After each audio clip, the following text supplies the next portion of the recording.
Salut les cinéphages, c'est Merege et aujourd'hui je viens vous parler en avant-première du Lego Movie Piece by Piece qui n'est rien d'autre qu'un biopic, entre guillemets, on va y revenir, sur Pharrell Williams. Et alors les petits enfants, Pharrell Williams c'est mon producteur préféré, un de mes chanteurs préférés, je suis mais alors complètement fan, mais vous pouvez pas savoir à quel point, c'est incroyable, vraiment ce mec pour moi, est un génie, je le dis, c'est le Quincy Jones du 21e siècle, il est inarrêtable, il a tout fait, il a tout produit, du rap hardcore à la soupe la plus pure, en passant par la pop, de Madonna à Clips, c'est juste hallucinant. Avec son ami Chad Hugo, son ami d'enfance, ils ont formé un duo de producteurs, les Neptunes, qui étaient mais juste mythiques. D'ailleurs, ils sont toujours en activité, même si c'est plus Pharrell Williams seul maintenant, mais de temps en temps, ils font quand même des petites choses ensemble. Et voilà, sur leur label Star Trek Records, donc un petit hommage à Star Trek, c'est impossible, vraiment c'est sans fin. C'est-à-dire que si vous aimez Pharrell, vous mettez le doigt dans la boîte de Pandore, on ne peut pas choisir le meilleur titre, on ne peut pas choisir le meilleur album produit, c'est incroyable, et il fait vraiment tous les styles, mais en gardant sa patte, une patte très particulière, un peu métallique, un peu comme si on écoutait, de la musique sous la flotte, quoi, j'arrive pas trop à l'expliquer autrement, et c'est juste, mais exceptionnel, tout ce qu'il a fait, et puis il a chanté, il a rappé, évidemment, il a fait des films pour enfants, enfin, c'est complètement dingue, donc oui, quand on m'annonce un biopic, moi je suis méga content. Et puis surtout, quand je sais qu'au final, c'est un Lego Movie, je me dis que ça lui correspond bien, il fait un peu rien comme personne. Et ouais, mais purée, mais l'orgasme, vraiment, je me suis pris un shoot de nostalgie. Le film est réalisé par Morgan Neville, qui vient du documentaire. Et donc, on va y revenir parce que c'est un peu particulier, mais en même temps, c'est une méga bonne idée. Est-ce que c'est vraiment un biopic ? Un petit peu. C'est-à-dire c'est mélangé, mais c'est surtout un documentaire. Et là où c'est génial, c'est que, voilà, par exemple, là, ils vont faire un biopic sur Michael Jackson. Pour moi, c'est pas possible. C'est peine perdue. C'est-à-dire que le mec, même s'il est très bon, même s'il ressemble énormément à Michael, ceci, cela, les premières photos sont arrivées, ça fait cosplay. On l'a vraiment trop dans l'œil, dans l'oreille, Michael, on le connaît trop par cœur. De toute façon, on se dira, pendant le film, je pense, ah ouais, il lui ressemble, pas mal. Elle le fait presque pareil, peut-être, dans le meilleur des cas. Ou alors on se dira que c'est de la merde, mais je veux dire, jamais ça pourra être Michael, quoi. Alors, on verra, peut-être qu'on pourra se laisser transporter. C'est vrai qu'il y a des exceptions. C'est vrai que le biopic sur Bruce Lee, par exemple, Dragon, de Rob Cohen, Jason Scott Lee, aucune parenté, il ressemble pas du tout à Bruce Lee, et pourtant le film est génial, ça fonctionne, c'est la magie du cinéma, donc peut-être que sur Michael Jackson, ils vont y arriver, mais franchement, je souhaite bon courage à Antoine Fuqua, parce que pour moi, ils vont droit dans le mur, on verra bien, alors que là, c'est vraiment Pharrell Williams, en fait. Déjà, c'est sa voix, c'est lui, on la connaît tellement, enfin moi je la connais tellement, sa voix, ses expressions, ses mimiques, voilà, sa drôlerie, que quelqu'un qui l'aurait imité, c'est pas possible. C'est comme voir le film en VF, pour moi c'est une hérésie, c'est pas possible, quoi. Donc là, je trouve que c'est super comme idée, parce que tous les intervenants, de Busta Rhymes à Jay-Z, à Pusha T, à qui vous voulez, voilà, c'est vraiment les intervenants. Et les Snoop Dogg, on connaît leur voix par cœur, et ça permet d'avoir vraiment le timbre, d'avoir vraiment les expressions, d'avoir vraiment la sincérité, des gens qui ont vécu, on va dire, l'explosion atomique Pharrell Williams.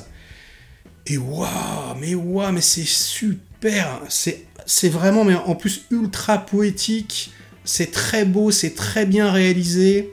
Il y a quelque chose qu'on ne voit quasiment jamais dans les biopics qui là m'a vraiment intéressé, c'est qu'on parle du processus créatif. Et on passe du temps dessus, quoi. Vraiment, on y vient, on y revient plusieurs fois. C'est assez cool. Il parle donc de la maladie de Pharrell Williams, je crois que ça s'appelle la synesthésie. Et en gros, ce gars-là, c'est avéré, en fait, quand il ferme les yeux et qu'il écoute de la musique, il voit les sons. Enfin, en tout cas, il voit des couleurs, il a des couleurs associées au son. C'est assez rare, mais ça existe.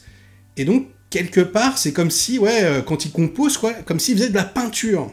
C'est très très bizarre. Et ça, dans le film, c'est retranscrit. On en parle beaucoup. Et donc, on associe la composition musicale à des couleurs, une sorte de puzzle, je sais pas comment dire, d'abstraction picturale. C'est très très très très joli. Et donc, quand il fait un morceau, c'est des petits morceaux de Lego comme ça, mis un petit peu à gauche à droite, qui forment quelque chose d'abstrait, et que les gens découvrent dans des petites boîtes. Enfin voilà, il y a énormément de poésie, j'ai trouvé, alors que ça reste quand même très terre-à-terre, hein. C'est quand même le Rise and Fall, encore une fois, c'est très très classique hein, dans la construction, mais le fait donc d'en avoir fait un dessin animé, du coup, tout fonctionne, tout fonctionne, et puis ils peuvent faire preuve d'ironie.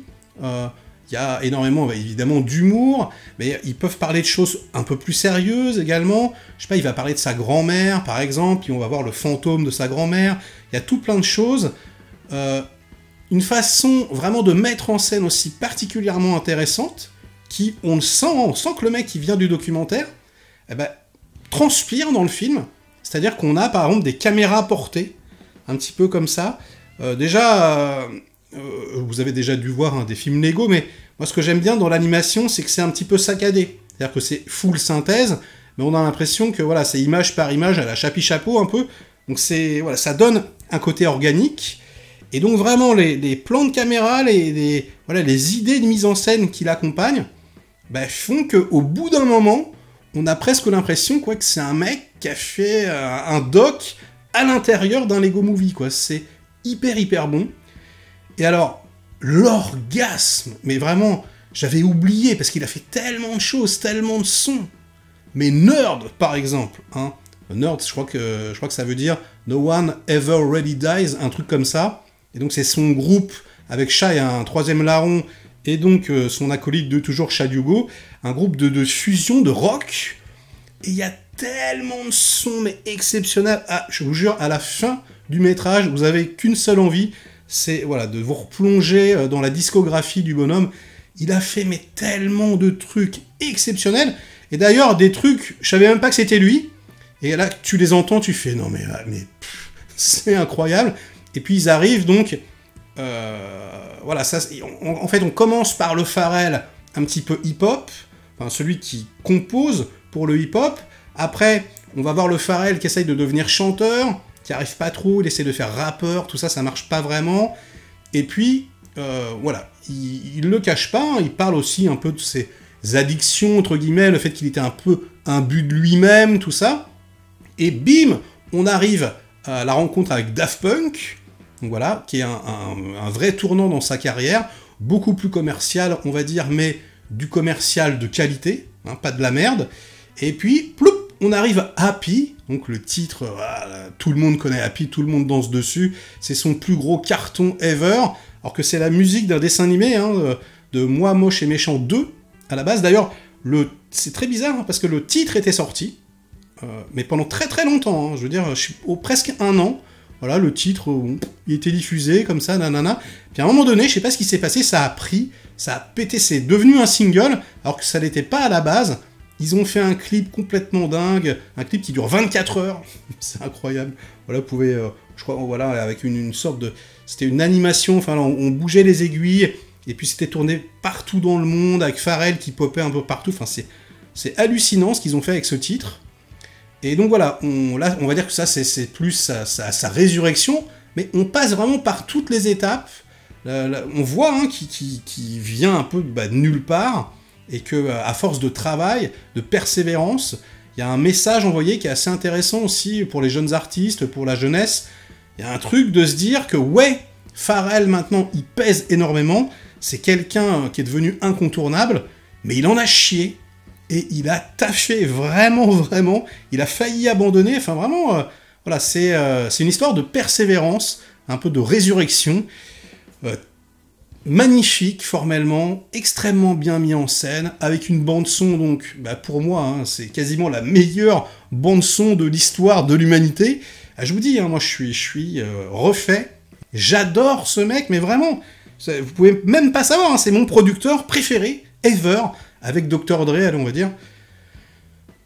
Voilà, je n'en pouvais plus, j'étais extatique. Alors, le problème, c'est un peu ça. C'est-à-dire que là, moi, je suis dithyrambique, j'ai adoré, je vais le revoir avec mes enfants, même si c'est en anglais, genre, taisez-vous, écoutez la musique. Si vous êtes pas fan, comme moi, du bonhomme, je pense que ça va vous plaire, mais vous n'allez pas non plus, voilà. Peut-être que c'est vraiment, pour les fans de Pharrell, c'est vraiment une sorte de documentaire pour les fans de Pharrell, et si vous êtes vraiment fan, vous allez prendre un pied colossal, même s'il y a des petits trucs relous, hein. Par exemple, Clips, bon bah, il parle pas du tout de Malice. Je crois que Malice, en fait, il veut plus être associé au show business, donc il parle que de Pusha T, t'as l'impression que c'est un seul mec, c'est très bizarre. Donc il y a des petites choses comme ça qui grincent un peu, mais globalement, c'est vraiment une pépite, j'ai adoré ça. Et bah, sur ces bonnes paroles, voilà, ça sera la fin de cette vidéo. J'espère qu'elle vous aura donné envie de découvrir le film. Likez si c'est le cas, délikez sinon, inondez-moi de commentaires comme d'habitude pour faire marcher le petit robot YouTube. Et nous, on se retrouve très vite pour de prochaines aventures. Ciao!